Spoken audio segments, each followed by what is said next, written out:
Welcome back to my channel SG family.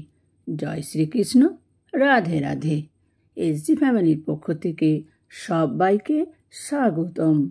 সবাইকে জানাই good morning, শুভ সকাল।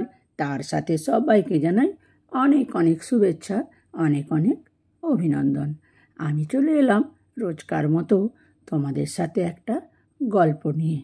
আজকের গল্পটা সত্যিই একটু হলেও ভিন্ন স্বাদের গল্প। একান্নবর্তী পরিবার। একান্নবর্তী পরিবারের নিয়ে আজকের গল্পটা। তো সত্যি একান্নবর্তী পরিবার এখন তো আর চোখে দেখা যায় না, শুধু শোনা যায়।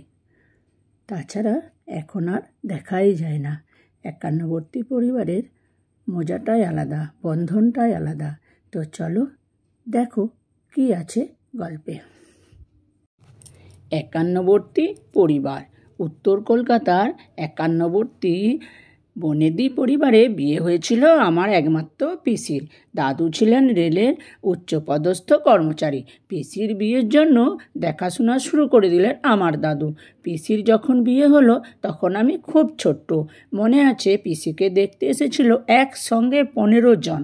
এতজন দেখতে আসছে শুনে পিসি তো দারুণ ভয় পেয়ে গিয়েছিল। সকাল থেকে খাওয়া দাওয়া বন্ধ করে বসে আছে। সে কি টেনশন পিসিকে বলতে শুনেছিলাম, আমি বাবা সেজে গুজে বসে থাকতে পারবো না, একসঙ্গে এতজন মানুষ আসবে, আমার ভয় লাগছে ভীষণ। বাবা তুমি বরং আসতে মানা করে দাও। পিসির কথা শুনে দাদু বলেছিলেন, আমি ওনাদের কথা দিয়েছি বুবু, তাই আমার পক্ষে মানা করা সম্ভব নয়। আমার তো একটা মান সম্মান আছে। বুবু মানে আমার পিসি। ববিতা না বলে বাড়ির শুদ্ধ সবাই লোকজন বুবু বলেই ডাকে। আর আমিও কোনোদিন পিসিকে পিসি বলিনি, শুধু বুবু বলেই ডেকেছি। যাই হোক, পিসি তো কোনোভাবেই রাজি নয়। আমার মাকে বারবার বলে যাচ্ছিল, ও বড় বৌদি তুমি বাবাকে বুঝিয়ে একটু বলো না। মা শুনে বলেছিল, মাথা খারাপ নাকি, বাবার মুখের উপর আমি বলতে পারবো না। দাদুর কথাই শেষ কথা। বাড়িতে সব কিছুই দাদুর কথা মতো হয়, তাই পিসির কথা কোনো মতে টিকল না। আর দাদু পরে শান্ত মেজাজে পিসিকে বলেছিল, তাছাড়া তোমার বিয়ের বয়স হয়েছে, গ্র্যাজুয়েশন কমপ্লিট করে ফেলেছো, ওখানে না হোক বিয়ে তো অন্য কোথাও হতেই হবে। এক দেখাতে তো আর বিয়ে হচ্ছে না। সেই সময়ে আমার পিসি ছিল বেথুন কলেজের থেকে পাস করা সায়েন্স গ্র্যাজুয়েট। তখনকার দিনে বিয়ে মানে একটা ছোট্টখাটো ইন্টারভিউ। কি জানি কী সব প্রশ্ন করবে, পিসির সে কি টেনশন। আসলে আমাদের বাড়িতে পিসি ছিল খুব আদুরে, বাবার থেকে 9 বছরের ছোট। আমার মা তো নানান টিপস দিয়ে যাচ্ছে পিসিকে। অবশেষে পাত্রপক্ষ দেখতে এলেন। এসেই পিসিকে পছন্দ হয়ে গেল।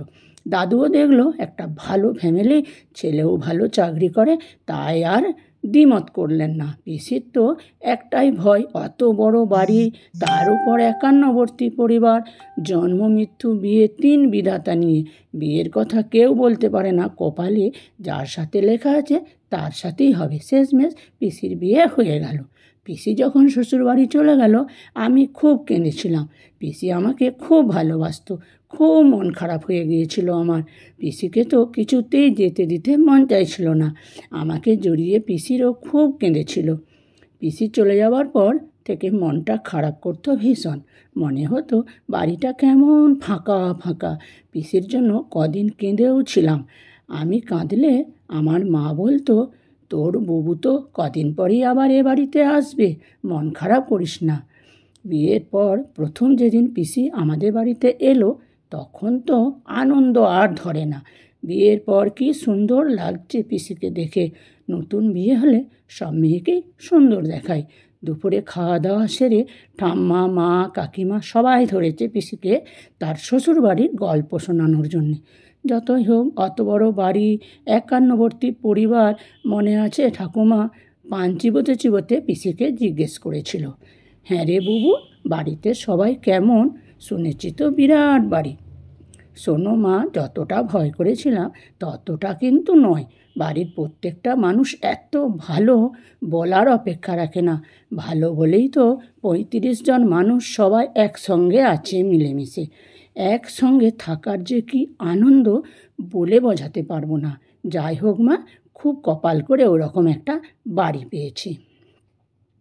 35 জন মানুষ, কি মুখের কথা রে! বাপরে বাপ, ভাবছি সেটাই। হ্যাঁ, তার বলেছি কি, ওখানে আশেপাশে মজুমদার বাড়িতে চেনে না এমন কেউ নেই। বাড়ির ছাদখানা তো বিশাল, বড় বড় ঘর, লম্বা দালান। সত্যি মা, এমন সুন্দর ফ্যামিলি পাওয়া খুব ভাগ্যের কথা। তোমাদের আসল কথাটাই তো বলা হয়নি, শুনলে আশ্চর্য হবে। এমন কথা শুনে পিসির মুখের দিকে সবাই তাকিয়ে আছি। তারপর পিসি বলল, জানো মা, আমার শ্বশুরবাড়ির একটা সুন্দর নিয়ম আছে। বউ ভাতের 2 দিন পরের ঘটনা। বাড়ি থেকে সকল আত্মীয় স্বজন চলে গেছে। আমি সকাল সকাল উঠে পড়েছি। বাড়িতে তখনও অনেকেই ঘুমোচ্ছে। ভাবলাম রবিবার, তাই হয়তো ঘুমোচ্ছে। আমি স্নান সেরে সোজা চলে গিয়েছি রান্নাঘরে। ও মা, গিয়ে দেখি আমার ডেপুটি ম্যাজিস্ট্রেট শ্বশুর একটা বড় হাঁড়িতে করে চা তৈরি করছে। আমি তো অবাক। উনি চা তৈরি করছেন দেখে জিজ্ঞাসা করলাম, এ কি, আপনি কি করছেন? শ্বশুরমশাই আমার দিকে তাকিয়ে বললেন, চা করছি বৌমা। চা আপনি কেন করছেন? এটা মোটেও ভালো না, দেখায় না। সরুন সরুন, আমাকে দিন, আমি করছি। শ্বশুরমশাই হেসে বললেন, না বৌমা, চা তো আমাকেই করতে হবে। কেন আপনাকে করতে হবে? ও, তোমাকে তো বলাই হয়নি। এটাই আমাদের বাড়ির নিয়ম। আজ রবিবার, রবিবারগুলো সব কিছু একটু অন্য রকমই। তুমি দেখবে, কারণ বিয়ের পর তোমার এই বাড়িতে প্রথম রবিবার।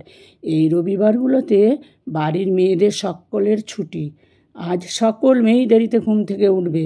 রবিবারের সমস্ত কাজের দায়িত্ব ছেলেদের। যেমন এই যে আজকে সকালে চা করার দায়িত্ব আমার। আমি চা করে সকলকে দেব।